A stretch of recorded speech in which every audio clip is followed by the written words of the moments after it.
Kā tas notiek, Ivita, vārds tad tev? Jā, labdien visiem klātesošajiem un arī tiem, kas ir aiz ekrāniem. Pirms es ķeros klāt stāstīt par programmu Bērnam drošs un draudzīgs bērnudārzs, es gribētu jums uzdot vienu jautājumu. Paceliet lūdzu rokas tie, kas pazīst kādu 4-gadnieku, 5-gadnieku, 6-gadnieku, 7-gadnieku. Lieliski, principā visi. Tāpēc tas nākošais jautājums, ko es gribētu uzdot, ir, kādus jūs vēlētos redzēt šos bērnus pēc 10, 15, 20 gadiem? Padomājiet katrs pie sevis 2, 3 īpašības vai kritērijus, kādiem tad viņiem būtu jābūt. Un es jums mēģināšu pateikt priekšā. Šis ir viens no uzdevumiem, ar ko mēs sākam programmu Bērnam drošs un draudzīgs bērnudārzs ar pedagogiem. Un parasti pedagogi raksta droši vien kaut ko ļoti līdzīgu, kā šobrīd jūs jau padomājāt, ka mēs gribam visi redzēt bērnus laimīgus, mērķtiecīgus, pārliecinātus, radošus, drosmīgus, izpalīdzīgus, komunikablus, atbildīgus, zinātkārus, pozitīvus, veselīgus, un droši vien šo sarakstiņu varētu turpināt un turpināt. Kā jau Mārtiņš teica, ikdienā es strādāju Latvijas Sociālo ciematu asociācijā, un mēs sniedzam sociālo darbu ģimenēm ar bērniem, un šeit es esmu uzlikusi vienu stāstu, kādi šie jaunieši, kad ir jau 16 gadi, nonāk pie mums, un šeit ir stāsts par Sāru. Sārai tā tad ir 16 gadi, kura pie mums nonāca, jo skolā bija lietots alkohols. Visas šīs problēmas jau Guna iezīmēja savā iepriekšējā prezentācijā. Sāra tā tad veic paškaitnieciskas darbības, griezumus rokās. Sārai ir konfliktējošas attiecības ģimenē ar vīrieti jauno, kas ir ienācis kā mammas draugs, un vakaros, lai Sāra varētu aizmigt, viņa lieto alkoholu. Un es negribētu teikt, ka visi bērnu dārznieki, kuriem šobrīd ir grūtības, nonāk Sāras situācijā, bet tas, ko mēs novērojam, ka tie, kuri šobrīd ir pie mums pamatpakalpojumā, sociālā darba pakalpojumā, šķetinot atpakaļ šos dzīves stātus, skatoties atpakaļ, mēs bieži nonākam pie situācijas, kad mēs saprotam, ka tās pirmās grūtības ir parādījušās jau pirmskolas izglītības iestādē. Un nesen vienā ļoti līdzīgā gadījumā viena sadarbības organizācija mums jautāja, šķetinot atpakaļ, saprotot, ka grūtības jau bija pirmskolā konkrētai meitenei, kāpēc netika sniegta palīdzība. Jā, mazliet šis jautājums liek domāt par to, kurš vainīgs vai kurš ko neizdarīja, bet ļoti labs jautājums. Un tas jautājums arī padomāšanai jums, vai mēs šobrīd sniedzam palīdzību visiem tiem mazajiem, kuriem šobrīd ir vajadzīga palīdzība, lai viņi nenonāktu tādā situācijā kā Sāra. Bet kā tad šī programma Bērnam drošs un draudzīgs bērnudārzs sākās, tātad jau 14. gadā, tātad jau 9 gadus atpakaļ esmu arī iesaistījusies šajā programmā kopā ar centru Dārdedze. Mēs izstrādājām programmu, kuras pamatbūtība bija tajā, kad svarīgi, kā mēs sapratām, ir ideja, ka bērnam ir jābūt centrā, jo pirmskolas izglītības iestāde ir viena no pirmām vietām, kur bērns var piedzīvot to, kā pieaugušie sadarbojās, un kā mēs visi zinām, bērni ļoti no mums mācās, kad ir jāstiprina pedagogu kapacitāte un tieši šajā atpazīšanā, par ko mēs runājam šodien, un jāstiprina sadarbība ar vecākiem, jo šis ir mūžšanais jautājums, vai visu šo 9 gadu garumā, kā tad labāk sadarboties ar vecākiem. Tātad šobrīd šī programma jau ir 70 pirmskolas izglītības iestādē, ne tikai Rīgā, bet visā Latvijā, un katru gadu mēs novadam aptuveni 120 atbalsta nodarbības. Tad parēķiniet paši, tas ir daudz vai maz, līdz ar to visa tā tālākā prezentācija ir balstīta uz pieredzi, kas ir iegūta šajās atbalsta nodarbībās. Un programma ilgst aptuveni 2 gadus, un arī pēc programmas ieviešanas mēs sniedzam atbalstu tām pirmskolas izglītības iestādēm, kurām tas ir nepieciešams.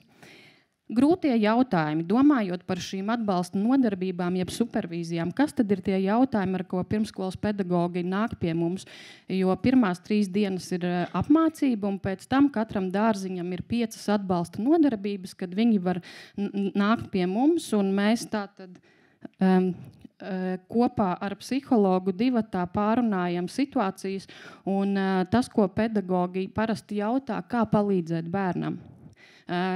Arvien aktuālāks kļūst jautājums par to, kā palīdzēt bērniem, kad ir šīs veselības grūtības un līdz ar to mainās uzvedība. Kā strādāt ar grupiņu kopumā, jo, ja ir grupiņā viens no bērniem, kas met krēslus pa gaisu, tad palīdzība ir vajadzīga arī pārējiem. Kā atbalstīt un palīdzēt kolēģus, jo arvien vairāk runā ir brīnišķīgi pedagogi, kas ļoti iesaistās situāciju risināšanā, bet diemžēl ir arī pedagogi, kas negrib iesaistīties un nav motivēti risināt šīs grūtās situācijas. Kā veiksmīgāk sadarboties ar vecākiem, kā jau es teicu, mūžsanais jautājums. Kad un kā sadarboties ar institūcijām, tajā skaitā citām institūcijām ārpus pirmskolas izglītības iestādes, tajā skaitā sociāliem darbiniekiem, kas ir tie gadījumi, kad zvanīt, kad nezvanīt, kurš zvanīs, kāpēc zvanīs, kad tas ir liederīgi, jo ir ļoti daudz šaubu par to, kad un kā tad ir tā pareizākā rīcība.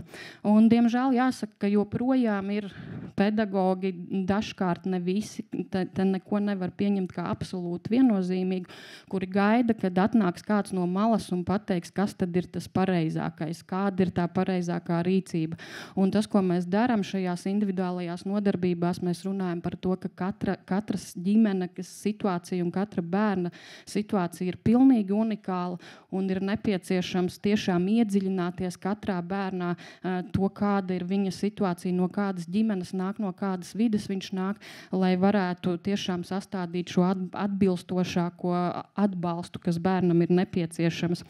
Tāpat pedagogi uzdod jautājumu, kā vecākiem likt mīlēt savus bērnus patiesi, nevis tikai fiziski aprūpēt, jo tas ir tas, ko pedagogi šobrīd jau ļoti labi var novērot.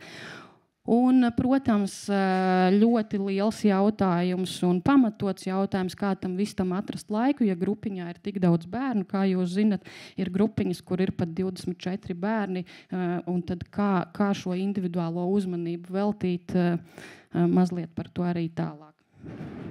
Tā. Problemātika, ko šobrīd jau pirmskolas izglītības iestādes pedagogi ļoti labi saredz, un tā ir arī tā problemātika, kur, manuprāt, ir jāiesaistās sociāliem darbiniekiem, atkal nevienmēr un viennozīmīgi, bet tās ir šīs bērnu veselības grūtības, kas izpaužās uzvedībā, un ir vecāki, kas negrib to atzīt, ir vecāki, kas nespēj to atzīt, ir vecāki, kas nenodrošina atbilstošu speciālistus.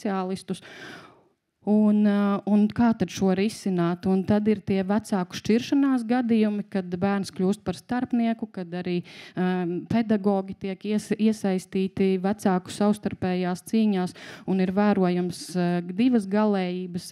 Ir gadījumi, kad bērni tiek pamesti tā rezultātā novārtā, vai arī tiek pāraprūpēti no viena vecāka puses, lai pierādītu otram vecākam, cik šis viens vecāks ir labs.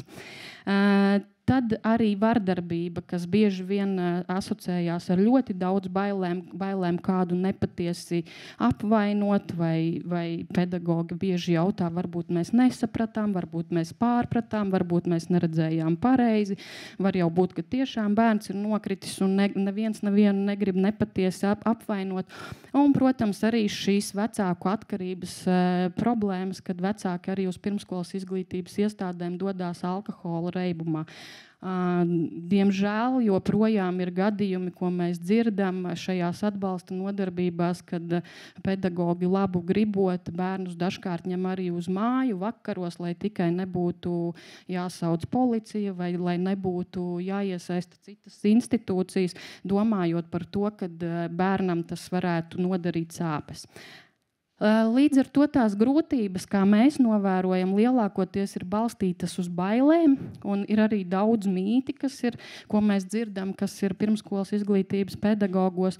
Piemēram, ka informēs sociālo dienestu par situāciju, ko viņi ir novērojuši, ka bērni tiks izņemti no ģimenes. Gan jau jūs arī dzirdat šādus ikdienā klejojam šādus stāstus, kad, ja paziņo, tad pēc tam bērni tiek izņemti, un dažkārt pedagogi to saista ar to, ka viņi ir paziņojuši. Un tāpēc dažkārt varbūt arī labāk to nedarīt.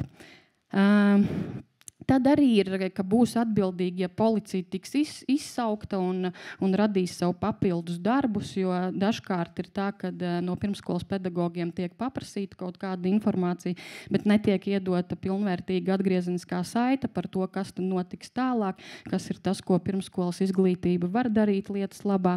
Tad ir vairāk arī jautājumi par to, vai skola tiks galā, respektīvi, ka pirmskolas izglītības iestādē jau ir tāds mazliet siltumnīca efekts, un ir gluži pretējs jautājums, gan jau skola tiks galā, respektīvi, mēs jau tad tā kā līdz tai skolai kaut kā, un tad skola tālāk, lai tad tās problēmas risina. Bet, kā mēs redzējām Sāras stāstu, bieži vien tās problēmas skolā dažkārt bērnam augot samilst tik ļoti, kad ir ļoti grūti sniegt šo atbalstu un palīdzību.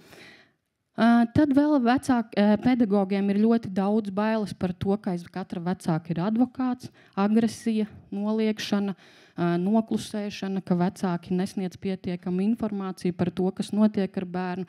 Kaut gan pedagogs var būt ļoti labs sadarbības partneris, kopīgi domājot, kā tad bērnam palīdzēt.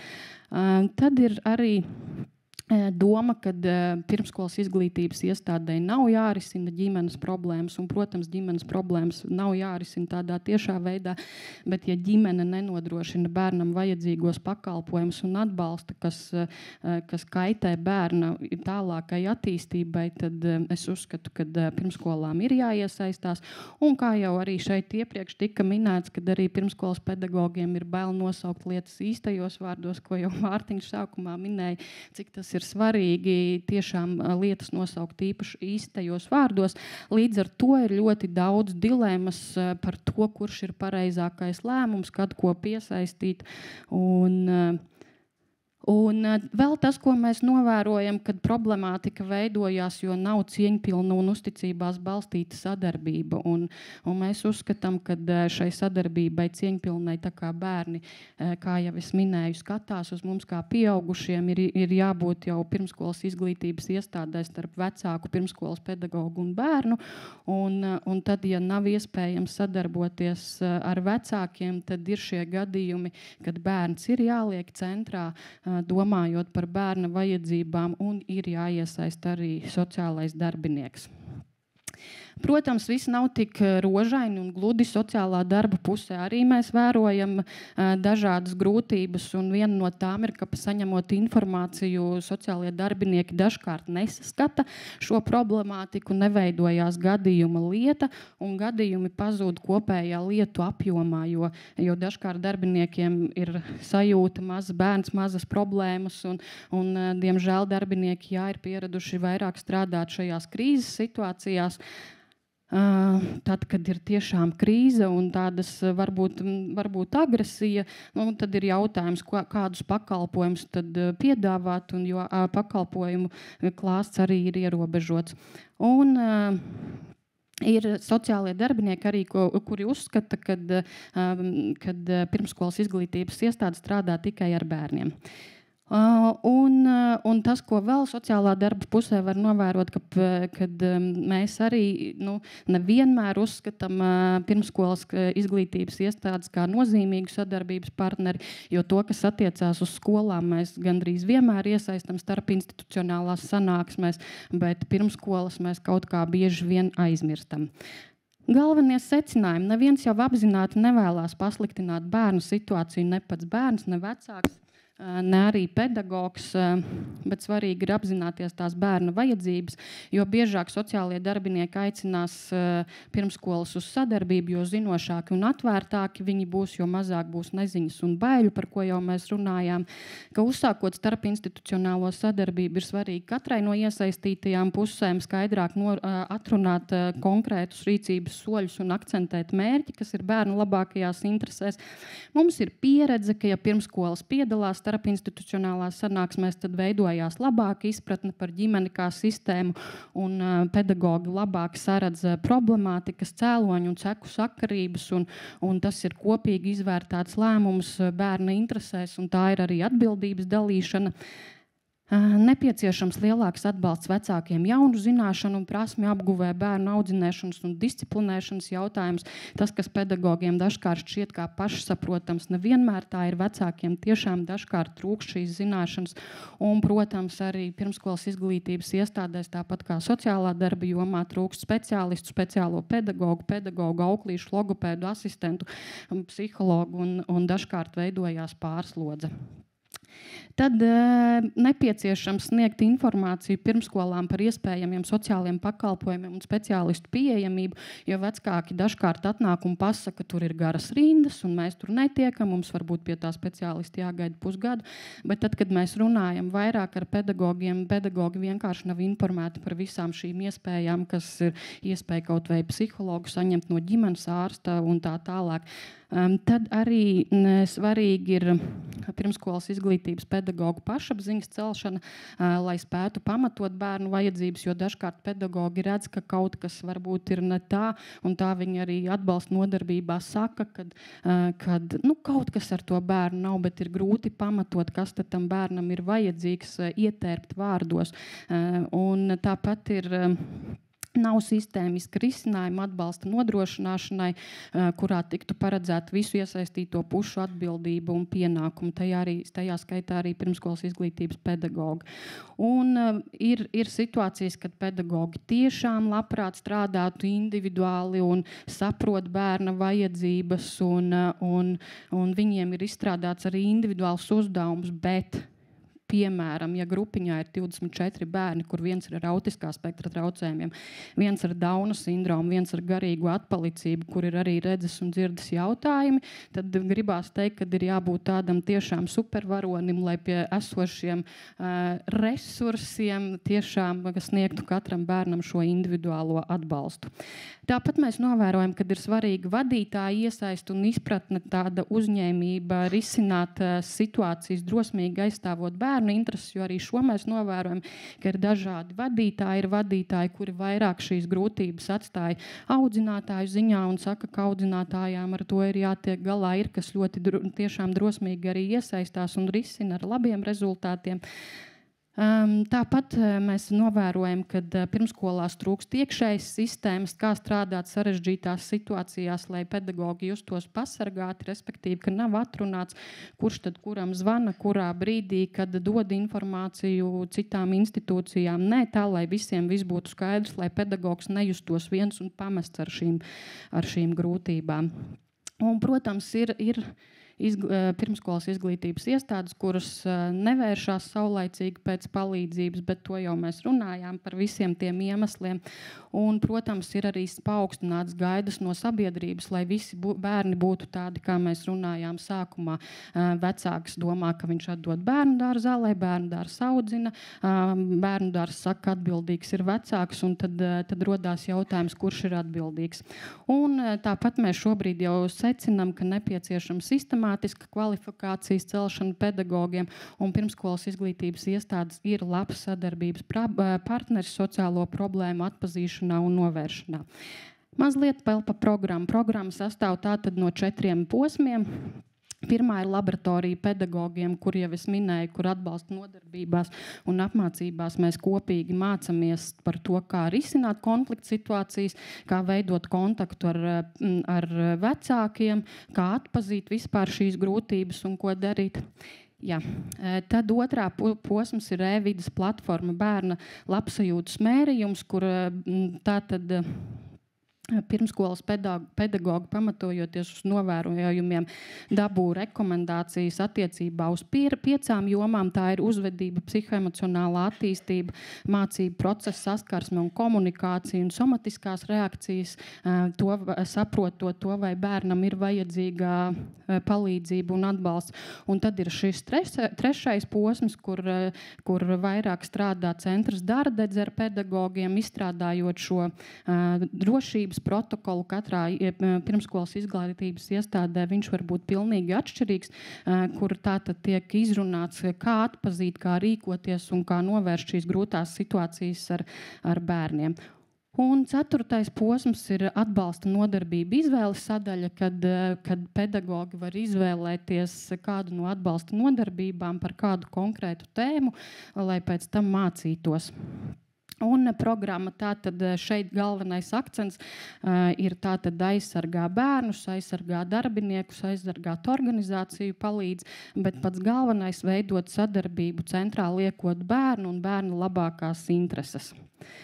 Un saprotu, ka man laiks iet uz beigām, un tā tad mūsu ticība, mēs visi esam atbildīgi, lai bērni saņemtu atbilstošus pakalpojumus un atbalstu savu spēju attīstībā. Un kā mēs esam daudz runājuši, ka katram bērnam ir svarīgs vismaz viens atbalstošs pieaugušais, un jo ātrāk mēs uzsāksim agrīnu preventīvu atbalstu un agrīnu intervenciju bērnībā, jo lielāka iespējamība, ka nākotnē būs mazāk jauniešu, kur ir šobrīd tādā situācijā kā Sāra, par ko es stāstīju sākumā.